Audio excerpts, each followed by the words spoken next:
नमस्कार, मैं अशोक व्यास हूँ। ये दिन विशेष करके जो भी समाचारों में रुचि रखने वाले हैं, उनके लिए एक प्रकार से कुंभ जैसे हैं, क्योंकि जो कुंभ का मेले में जैसा उत्साह हो जाता है, उस प्रकार से खबरों की तरफ क्या होने वाला है, किस तरह से जो पोल्स हैं, वो प्रिडिक्ट कर रहे हैं, इन सब बातों की तरफ हमारा ध्यान भी जाता है और उस ध्यान को और कई गुना बढ़ाने वाले कुछ वक्तव्य भी राजनीतिक नेताओं की तरफ से, विपक्षी दल की तरफ से आए हैं। तो हम भारत भी जाएंगे, बेंगलोर, दिल्ली और साउथ कैरोलिना से हमारे साथी जुड़ रहे हैं। राजेंद्र जी, सुधीर जी और प्रेम तन्मय जी, आप सबका स्वागत है। सुधीर जी, आपका जो एक आर्टिकल भी आया है रेडिफ में, उसका हवाला लेते हुए भी हम बात करेंगे शुरू।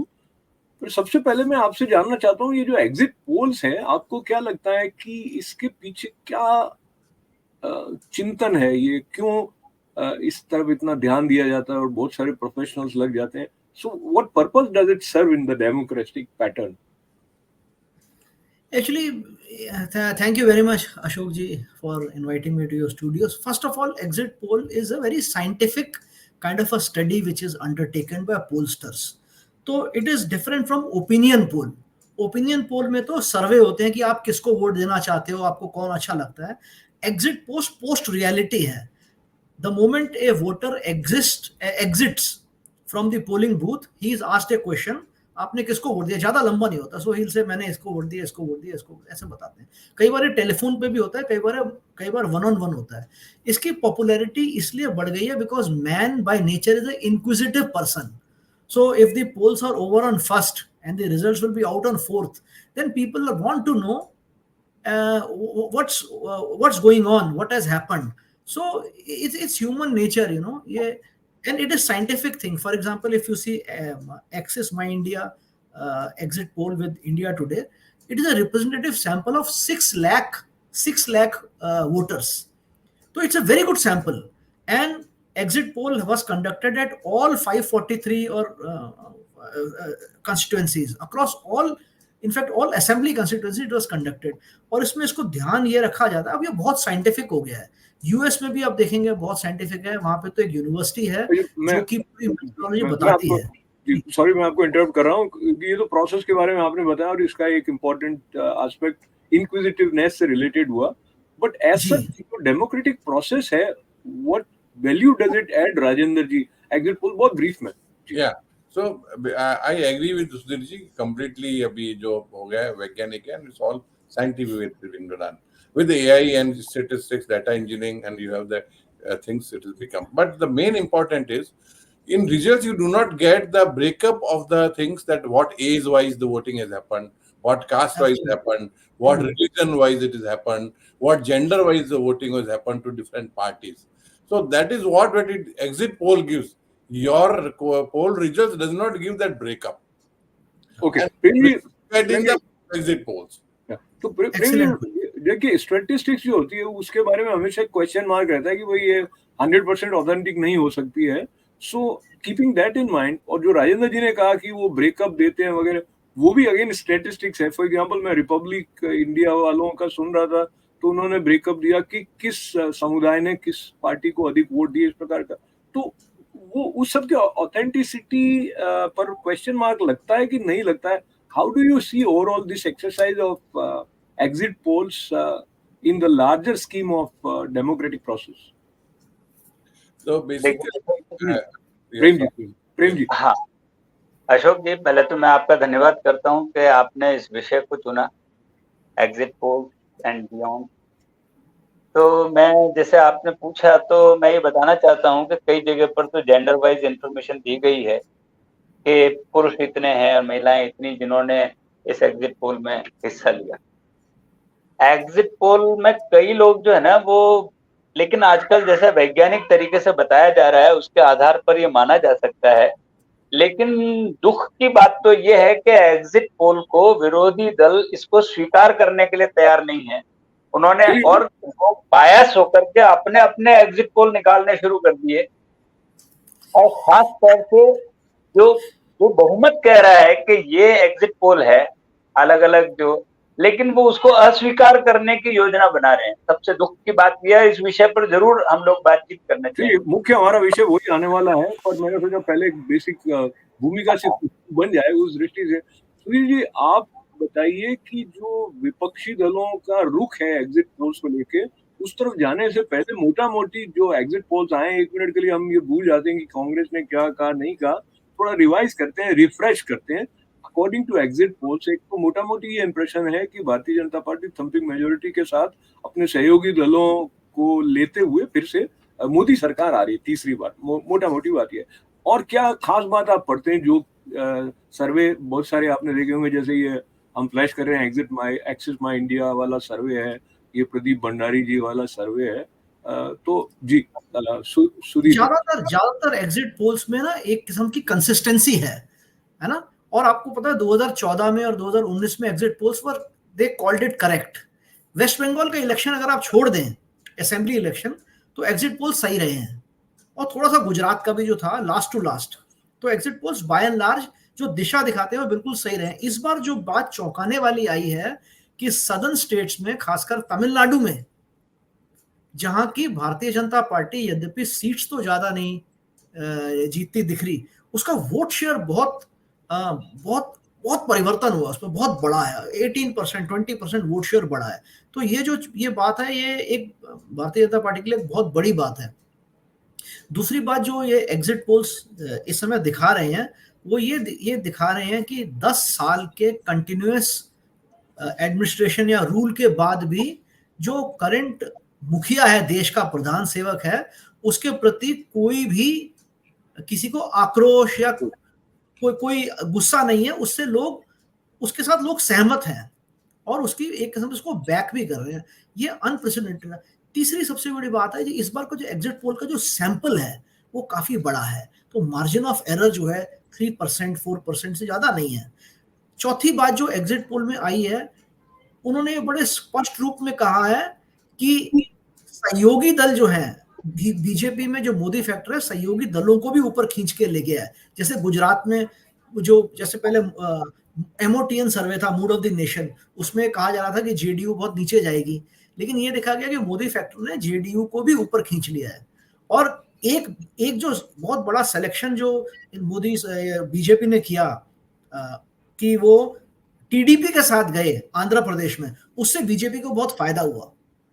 अगर ये ना होता, ये एग्जिट पोल से निकल के आ रहा है, तो ये जो चीजें हैं मेरे को बड़ी उसमें से सिग्निफिकेंटली कंस्पिकुअस लग रही हैं। सिमिलर क्वेश्चन राजेंद्र जी आपसे, ये जो एग्जिट पोल्स हैं, ये हर चरण के बाद में थोड़ा थोड़ा अपने आप को रिवाइज करते रहते कि भाई फर्स्ट फेज में ऐसा हुआ, तो वो मोटा मोटी ये जो परिवर्तन होता रहा, उसमें आप क्या पढ़ते हैं as far as the impact of prime minister Modi's leadership is concern? और बहुत ब्रीफ में यदि आप टच करना चाहें, उन्होंने अपना जो नैरेटिव था या जिस तरह से वो मतदाताओं के साथ कनेक्ट करे थे, वो भी एक एक फेज के बाद में थोड़ा थोड़ा बदलता रहा था। What do you read in all this process Rajendra ji? मेरा ऐसा समझना है अशोक जी कि ये जो हमने नैरेटिव की बात कर रहे हैं, अगर आप फेज वाइज देखेंगे तो ये नैरेटिव क्या सेट करना है हर फेज का, ये पहले से डिसाइडेड था। ये ऐसा नहीं हुआ है। आप किस जगह पे इलेक्शंस हो रहे हैं उसके हिसाब से अगर आप देखेंगे, उसी हिसाब से नैरेटिव क्रिएट किया गया। जब मैक्सिमम हिंदू बेल्ट में जब पोजीशन हो रही थी सेकंड फेज में, तब ये जब क्योंकि मुस्लिमों का जबरदस्त हर जगह पर अलग अलग कंसोलिडेशन हुआ है। अगर आप देखें तो पिछले इलेक्शन में 52% मुस्लिम्स ने कांग्रेस को वोट दिए। इस बार कांग्रेस प्लस में 76% मुस्लिम्स ने वोट दी। और कुछ स्टेट्स में जैसे यूपी है, वहां 88 to 90% consolidation happened in the favour of India alliance. BSP के सारे मुस्लिम वोट वेंट टू, तो मुस्लिमों ने हर जगह पे सीट पर कौन बीजेपी को हरा सकता है उस सब तरीके से कंसोलिडेशन हुआ। ये देखते हुए हिंदुओं का कंसोलिडेशन करने के लिए जो मोदी जी ने एक बताया कि अगर ये लोग आएंगे तो मुस्लिम रिजर्वेशन दे देंगे और ओबीसी का रिजर्वेशन काट देंगे, उसमें देखें तो ओबीसी का परसेंटेज बढ़ा है बीजेपी के फेवर में। तो ये उस हिसाब से एक स्ट्रेटेजी है। सिमिलरली अगर मेरा एक तरफ मैं आपका ध्यान दिलाना चाहूंगा इस सारे में, और वो ट्रेंड बहुत ही इंपॉर्टेंट है सबके लिए समझने के लिए, कि कांग्रेस प्लस होने से 16% का इंक्रीज हुआ है वोट शेयर में, 15 to 16%, जबकि बीजेपी के वोट शेयर में सिर्फ 1 to 2% इंक्रीज हुआ है ओवरऑल। तो ये जो कंसोलिडेशन जो एक्सरसाइज है वो पूरा नहीं हो पाया, पर जितना हो पाया उसका बहुत बड़ा फायदा हुआ है। पर चूंकि गैप बहुत ज्यादा था इसलिए वो सीटों में कन्वर्ट नहीं हुआ। लेकिन ये कंसोलिडेशन अगर नेक्स्ट इलेक्शन में भी रहा 2029 में और बेटर हुआ, और अगर एंटी इनकम्बेंसी हुई, तो we may see lot of different results in 29, because at that time with the 5-10% more happening, you will have the results seat share. बहुत सही कहा आपने। जो बात राजेंद्र जी ने कही है, और अक्सर जब हम विपक्षी दलों की तरफ से बात सुनते थे या वेस्टर्न मीडिया की तरफ से सुनते थे, प्रेम जी, तो बात ये निकल कर आती थी कि भारत के प्रधानमंत्री जो है वो हिंदू मुस्लिम अधिक कर रहे हैं, वो एक तरह से बांट रहे हैं और इस तरह की बातें कह रहे हैं जो मुस्लिम विरोधी हैं, जिसके बारे में कई पत्रकारों ने भी जब प्राइम मिनिस्टर को पूछा तो उन्होंने कहा कि नहीं, मैं जो वस्तु स्थिति है उसको प्रकट कर रहा हूँ। मैं उसकी डिटेल में जाने का हमारे पास समय नहीं है, लेकिन अभी जहां पर हम पहुंचे हैं और बहुत महत्वपूर्ण बातें राजेंद्र जी ने जो कही हैं उसके कंटेक्स्ट में आप क्या देखते हैं, गिवन द फैक्ट कि एग्जिट पोल्स का जो इंडिकेशन है वो, जैसा कि आप कह रहे थे, विपक्षी दल उसको मान नहीं रहे हैं। राहुल गांधी ने जो 295 का अंक है वो जहां से भी लेकर आए और उन्होंने फिर एक मूसेवाला के गाने का उल्लेख करके कहा कि वो गाना नहीं सुना है। अगर आप उस गाने की तह में जाते हैं तो वो भी एक अलग विषय हो जाता है जिसपे अलग से बातचीत होनी चाहिए कि उस गाने का कंटेक्स्ट या मूसेवाला का कंटेक्स्ट जो है।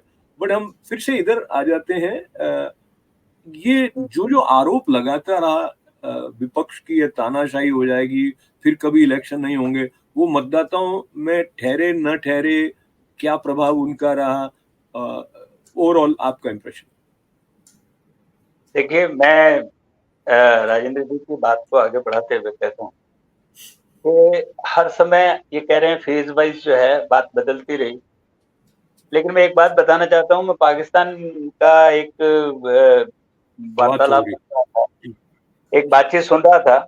आपको आश्चर्य होगा कि पाकिस्तान मीडिया ये कह रहा था कि कांग्रेस नॉन सेकुलर हो गई है और बीजेपी सेकुलर हो गई है। पहली बार आरोप लगाई है, और ये आरोप पाकिस्तान मीडिया ने लगाया है। वो ये कह रहे हैं कि जैसे कांग्रेस ने और इंडी ग्रुप ने पूरे ने जिस तरीके का कांग्रेस ने अपना मैनिफेस्टो बनाया और जिसमें जिस तरीके से इन्होंने मुसलमान को आगे लाने की, रिजर्वेशन देने की और सारी बातें लिखी कि हम ऐसा करेंगे, ऐसा करेंगे, ऐसा करेंगे, इस बात को लेकर के उल्टा उसका नुकसान उठाना पड़ा कांग्रेस को कि हिंदू ध्रुवीकरण हुआ। इस बात को लेकर के देखिए, ये जो आपने कहा है नुकसान या फायदा, सुधीर जी, अगर आप ये देखें कि वो जिस तरह का कंसोलिडेशन चाह रहे थे, और जैसे आपको याद है बहुत सारी ऐसी बातें हुई जो उनके सहयोगी दलों में से, जैसे किसी ने ये कह दिया था कि सनातन धर्म जो है वो डेंगू की तरह है, वो खत्म होना चाहिए, स्टालिन क्या। पर जो कांग्रेस के शीर्ष नेता उन्होंने उसका कोई ऐसा खुलकर उसकी आलोचना भी नहीं की। इस प्रकार से एक मौन सहमति जैसी हो जाती है, तो वो कहीं ना कहीं हिंदू विरोधी होने को स्वीकार कर रहे थे, ऐसा लगता है। और उनका, जैसे राजेंद्र जी ने मोदी जी के या बीजेपी और उनके सहयोगी दलों के कहा, कहीं ना कहीं ये भी उनकी स्ट्रेटेजी रही होगी कि जो हिंदू है वो बहुत चीजों को अनदेखी करेंगे, और लेकिन मुस्लिम इस तरह से कंसोलिडेट। सो एंड रिजल्ट में देखा जाए तो आपको क्या लगता है, उन्होंने ये जो एडॉप्ट किया ढंग, वो उनके फेवर में अधिक रहा है या नहीं रहा है? नहीं, एक्चुअली उसका जो इंडी अलायंस है, इंडी गठबंधन है, उसको इंक्रीमेंटल फर्क मिला है। लेकिन अगर वो ये ना करते और एक पॉजिटिव एजेंडा रखते, मेरी समझ से उनको ज्यादा बेनिफिट मिलता है। अब जैसे कि ना, देखिए, आप कोई भी जितने भी इलेक्शन होते हैं, हमारा first pass the post system है।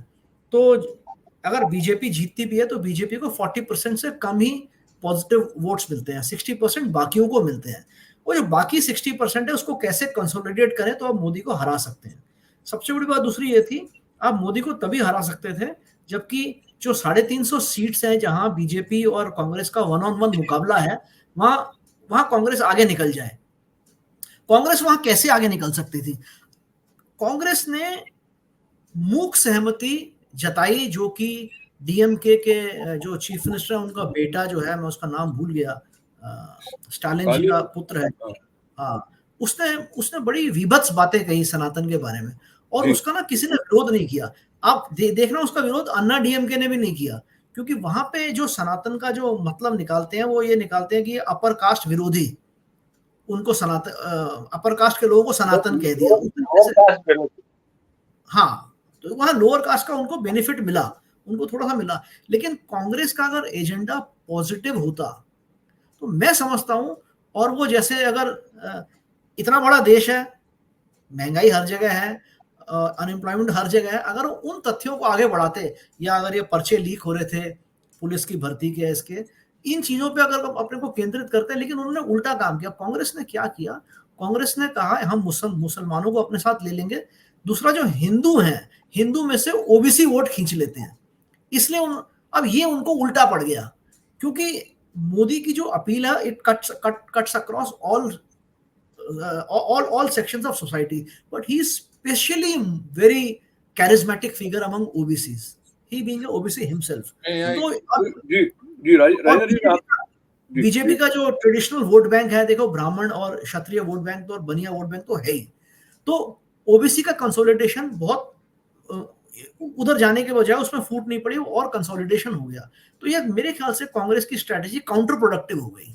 ये अच्छा, मैं राजेंद्र जी आप सॉरी सूर्य जी, धन्यवाद आपका करते हुए राजेंद्र जी के पास आते हुए मैं अपना जो ऑब्जर्वेशन है वही जोड़ना चाहता हूँ कि जब कोई विजन आप प्रेजेंट नहीं करते हो कि आप क्या करने वाले हो, किस तरह से आप जिन समस्याओं की बात कर रहे हो उनको दूर करने में, और खटाखट जैसे अभिव्यक्ति का प्रयोग करते हैं जो कि एक गांभीर्य के स्थान पर वो उपहास जैसा वो लगने लग जाता है।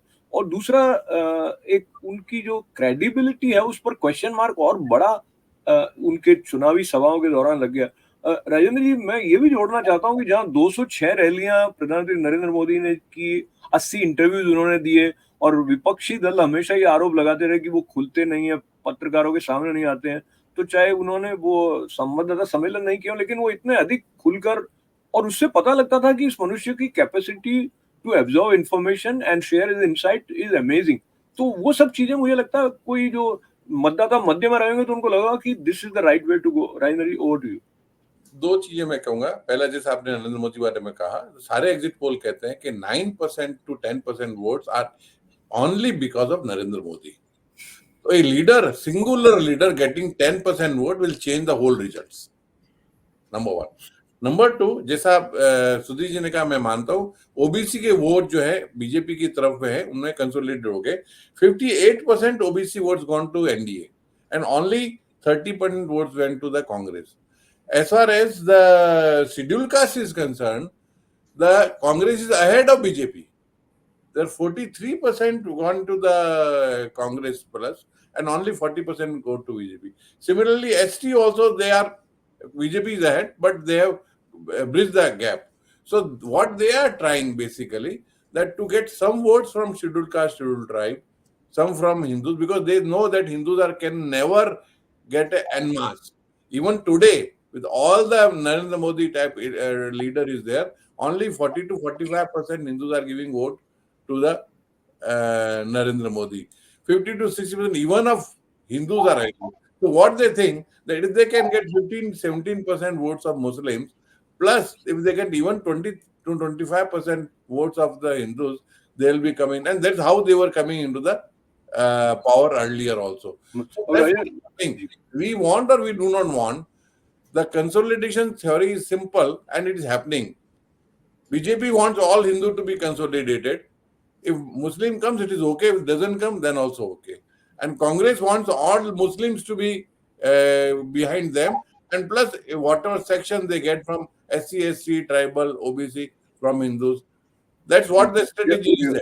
Rajendra, and I'll ask Premji and Suri also briefly to share their views. I disagree with Rajendra ji on the approach of BJP being consolidation of Hindu vote, क्योंकि ये मैं अपनी तरफ से नहीं कह रहा हूँ, प्रधानमंत्री नरेंद्र मोदी जो अलग अलग इंटरव्यूज में कहते रहे, आप ये कह सकते हैं कि कहने की बात अलग है, वो तो कह रहे थे कि जो भी हमारी विकास की योजना है वो सबके लिए हैं, और ये जो बातें हम कह रहे हैं वो तो उनको काउंटर करेंगे। मैं आपको governance is different, governance is different and politics is different. नहीं, governance they are the secular, but in politics, देखिए अभी जो बात आप कह रहे हैं, हम जिस जगह पर बात कर रहे हैं, तो उनकी गवर्नेंस जो है वो उनकी पॉलिटिक्स के साथ में दिखाई दे रही है. It is visible and this is what you are saying and I don't question your observation and perception. I just want to see how they read this because मैं आपको बताऊं कि बहुत सारे जो हिंदू पॉइंट ऑफ व्यू से सोचने वाले लोग हैं वो बीजेपी से अप्रसन्न है कि उन्होंने मंदिरों पर जो नियंत्रण है वो भी नहीं हटाया. बहुत सारी बातें जो है वो सिर्फ हिंदू पॉइंट से देखेंगे, गौ रक्षा के लिए नहीं किया वगैरह. Anyway, so do you see, Prem ji बहुत ब्रीफ में रहेगा क्योंकि हम आगे जाएंगे वो विपक्ष का एग्जिट पोल्स पर रिस्पॉन्स के बारे में. क्या आपको लगता है BJP consciously has acted in a way कि भाई हिंदू वोट कंसोलिडेट करना है हमको at the cost of leaving Muslims aside? ऐसा लगा क्या आपको? ऐसा नहीं लगा, शुरुआती दौर में नहीं लगा. जैसा कि आप बता रहे हैं, बाद के फेज के अंदर उनको ये चीज लानी नहीं पड़ी, ये कहना ही पड़ा. क्योंकि जैसे ही मैनिफेस्टो कांग्रेस का सामने आया और उसके अंदर इस तरीके की बातें आई मुस्लिम रिजर्वेशन के लिए, और उन्होंने ये करके दिखा दिया. अब देखो कर्नाटका में इन्होंने मुस्लिम रिजर्वेशन कर दिया, जहां जहां कांग्रेस की सरकार है वहां पर इन्होंने मुस्लिम रिजर्वेशन कर दिया. तो आप सोचिए कि इसका फर्क किस पर आया? SC STs और OBCs पर आया, क्योंकि उन्हीं में से ये शेयर इधर बांटा गया. इसीलिए तो वो लोग इनका वोट जो है कांग्रेस के अंदर नहीं. सो मैं आपकी बात से ये समझता हूँ कि आप राजेंद्र जी से सहमत हैं कि politically this was BJP approach. Sudhir ji आप क्या सोचते हैं? एक्चुअली देखो, कोई भी पॉलिटिकल पार्टी के नेता हैं या पॉलिटिकल, सब कोई संत महात्मा नहीं है कोई भी. सबको अब सत्ता में आना है. कुछ लोगों का ये है कि हमें सत्ता के माध्यम से सेवा करनी है. मैं कभी भी ये नहीं मान सकता कि बीजेपी पोलराइज करती है. मैं उसका आपको बहुत बड़ा एग्जांपल देता हूं. आप पंजाब ले लीजिए. Easiest state where you can polarise Hindu vote is Punjab. आप पंजाब की हिस्ट्री देख लीजिए. पंजाब में जब डिस्टर्बेंसेस चल रही थी उसमें हिंदुओं को बस से निकाल के भूना गया. बीजेपी ने कभी भी अगर बीजेपी हिंदू कंसोलिडेशन पंजाब में कर लेगी तो बीजेपी पंजाब स्वीप कर लेगी. स्वीप 38%. और बहुत आसान है क्योंकि वहां पे भी ना डोमिनेशन देखिए आप पीजेंट्री में, इसमें. या हो सकता है बीजेपी ये मानती हो कि सिख भी हमारे भाई हैं और वो भी हिंदू धर्म का एक, लेकिन सिख नहीं मानते आज की तारीख में. खैर मैं उस विषय में नहीं जाना चाहता. दूसरा जो मुझे लगता है कि बीजेपी रिएक्टिव पार्टी है, अपनी तरफ से नहीं करना चाहती. क्योंकि देखो हिंदू वोट का कंसोलिडेशन हो ही नहीं सकता. आप यहाँ पे इस बात को रख लेते हैं, हम आपकी बात मान लेते हैं, कंसोलिडेशन नहीं हो सकता, ये उनको भी पता होगा कहीं ना कहीं. अभी चूंकि हमारे पास 5-7 मिनट हैं और मुख्य मुद्दा जो कि प्रारंभ में प्रेम जी भी उठा रहे थे उसके बारे में आपने आर्टिकल भी लिखा है, उस पर बहुत ब्रीफ में हम बात कर पाएंगे. तो कांग्रेस का ये कहना कि उनके सहयोगी दल मिलकर वो 295 सीट्स ला रहे हैं, वो सरकार बना रहे हैं, और सारे ये कहना कि ये सारे एग्जिट पोल्स हैं, वो मोदी मीडिया पोल है, उसके बारे में एक तो आपकी प्रतिक्रिया क्या है, और दूसरा इसका आने वाले समय में 4 जून के बाद में क्या इफेक्ट होता दिखाई दे रहा है? Is this preparation of something that we may see happening in India? Starting with Rajendra ji. So actually ये बिल्कुल प्रिपरेशन है. जैसे सुप्रीम कोर्ट ने पहले कहा, वो लोग गए और ये कहा कि इलेक्शन कमिश्नर जो है वो एक डाउट क्रिएट करने की कोशिश की इलेक्शन कमीशन के बारे में कि ये डिले कर रहे हैं परसेंटेज देने में, जो कि गलत था. हर बार वो टाइम उतना लगता ही, और once they give 17A form to each and every person, there is no point in saying that. But they want to create for the international media something that our election is not. So why they are doing it? Because they need money from foreign, and then they give money, they'll ask why you're not winning. Then they will say that here because of the institutions has been corrupted. Like that is not happening. So you see, very important today's statement of SP chief here Akhilesh. He says that करो या मरो, हम सड़कों पर आएंगे जब ये election के बाद में, जब हारेंगे तो सड़कों पर आएंगे और करो या मरो के हिसाब से आंदोलन करेंगे. Now it is very important because he's got 30% vote share in UP, and UP is maximum number of the population. And on top of that, the Yogi is that who keeps a law and order situation intact. Now if they come on roads, even after 30%, 5% on roads, Yogi, if they curb it, it goes against the overall media, and everybody will say, and doesn't curb it, then his image will get hit. So they'll make him in a particular situation where both the sides as SP wins. So Yeah. this is So I hear you. Yeah. I mean, basically ये बात आपने कही है, वो एक तरफ कहीं आप मोदी सरकार फिर से तीसरी बार बन रही है और देश विकास के मुद्दे को लेकर आगे बढ़ रहा है, उस पे उत्साह या उसका उत्सव मनाने के स्थान पर ये चिंता होती है कि आने वाले समय में स्थितियां नियंत्रण में रहेंगी कि नहीं। हो सकता है ये सिर्फ आशंका हो, लेकिन जो बात आपने कही उसी कंटेक्स्ट में मुझे याद आता है, कुछ दिनों पूर्व राहुल गांधी जी ने भी कुछ ऐसा कहा कि ये मैच फिक्सिंग करके अगर मोदी सरकार आ जाती है तो देश नहीं बचेगा, आग लगा देंगे, इस प्रकार की बात। तो वही उसके समानांतर में लगा। प्रेम जी, आप कैसे देखते हैं ये जो अपोजिशन का रिएक्शन एग्जिट पोल्स को है उसको? मेरा ये मानना है अशोक जी कि एग्जिट पोल को देख करके ये इतने बौखला गए कि इन्होंने पूरे इंटरनेशनल लेवल पर ये एक नैरेटिव सेट करने की कोशिश की है कि भारत में तो प्रजातंत्र है ही नहीं, और ये तो डिक्टेटरशिप से और किसी तरीके से मैनेज करके ये सरकार वापस आ रही है, क्योंकि ये इंटरनेशनली इस बात को एस्टेब्लिश करने की कोशिश कर रहे हैं। और आप देखिए, पहले सुप्रीम कोर्ट में चले गए, फिर इन्होंने इस पर ईवीएम मशीनों के ऊपर लगा दिया। मतलब ये बराबर, और ये पूरी आशंका है, जैसा कि इन्होंने विरोधी दल ने एक बार बैठ के मीटिंग कर ली और ये डिसाइड कर लिया और कह दिया कि हमारा 295 आ रहा है। आप पूछिए कहां से सर्वे है उनका, कौन सा सर्वे है? इन लोगों ने कहा केवल you made a good point. Suji, you have to sum it up where we are based on your reading and वो जो आपका आर्टिकल है उसका भी एसेंस। सिर्फ 2 ही मिनट का समय है सुजी जी। ये एग्जिट पोल्स के रिजल्ट्स आने थे, उससे पहले कांग्रेस को ये मन में हो गया था, ये पता लग जाता है कि कौन हार रहा है। जैसे हम परीक्षा देते हैं, हमें पता है हम पास हो रहे हैं या फेल हो रहे हैं। उसके बाद 31 तारीख को इन्होंने, जो मैं आपको अंदर की बात बता रहा हूँ, जो मीडिया सेल है कांग्रेस का, जो पीआर से जो मीडिया सेल है, उसने यूनिलेटरली बोल दिया हम एग्जिट पोल में पार्टिसिपेट नहीं करेंगे। शायद उन्होंने खड़गे जी से बात कर ली और ये अनाउंस कर दिया। उसका अप्रोर हुआ, जैसे डीएमके है। अब साउथ में कई सारी पॉलिटिकल पार्टी थी जिनके अपने चैनल्स हैं और वो चैनल एग्जिट पोल चला रहे हैं, और आपके चैनल है, आप कह रहे हो हम एग्जिट पोल बाइकआउट करेंगे, तो बड़ी ऊहापोह की स्थिति हो जाएगी। तो इसमें डीएमके वालों ने कहा कि हम क्यों करें, we are sweeping Tamil Nadu. Kerala वालों ने कहा वी आर स्वीपिंग केरला, हम क्यों करें। फिर एक केरला कांग्रेस के एक नेता हैं, मेरे बहुत क्लोज जर्नलिस्ट मित्र, उन्होंने बताया, उन्होंने कहा कि आप सबने अपने अपने नंबर बनाए हैं और आप कह रहे हो 295 आ रहे हैं, या तो आप झूठ बोल रहे हो, और अगर आपको आपके नंबर हैं तो आप फिर एग्जिट पोल को क्यों नकार रहे हो। तो फिर 1 तारीख को 4:44 में यह घोषणा हुई कि अब हम एग्जिट पोल बाइकआउट नहीं करेंगे। तो एक बड़ी हास्यास्पद स्थिति हो गई है। और सबसे बड़ा इसमें देखो, आपको कांग्रेस के अंदर कोऑर्डिनेशन की कितनी कमी है इससे पता लगता है। जयराम रमेश एंड कंपनी, कुछ लोगों ने मिलकर डिसाइड भी कर लिया ऑन बिहाफ ऑफ इंटायर इंडी गठबंधन कि हम एग्जिट पोल्स को बाइकआउट करेंगे। कितनी, अब आप समझ लीजिए, जब ऐसे विषय में आपने किसी से मंत्रणा नहीं की और आपको मुंह की खानी पड़ी, अगर ये बाई चांस जीत जाते हैं तो फिर देश का क्या हाल होगा, ये मैं दर्शकों पे छोड़ता हूँ। तो बहुत इसमें हास्यास्पद बात। ये जो बाई चांस है वो नहीं होने वाला दिख रहा है, क्योंकि जैसे आप सबने पहले कहा कि बड़े वैज्ञानिक ढंग से जो सर्वे हुए हैं उसके अनुसार फिर भी हम 4 जून तो दूर नहीं है। आज जब न्यूयॉर्क में हम बात कर रहे हैं, क्योंकि एक बात और कहना चाहता हूँ, ये इतना साइंटिफिक है, जैसे मूड ऑफ द नेशन है इंडिया टुडे का, ये सी वोटर ने किया। तो एग्जिट पोल इंडिया टुडे ने सी वोटर को नहीं करने दिया, उन्होंने एक्सेस माई इंडिया को करवाया। क्योंकि अगर आपने एमओटीएन कर दिया और आपका एग्जिट पोल उसके खिलाफ जा रहा है तो आपके अंदर एक अंतर्द्वंद होगा।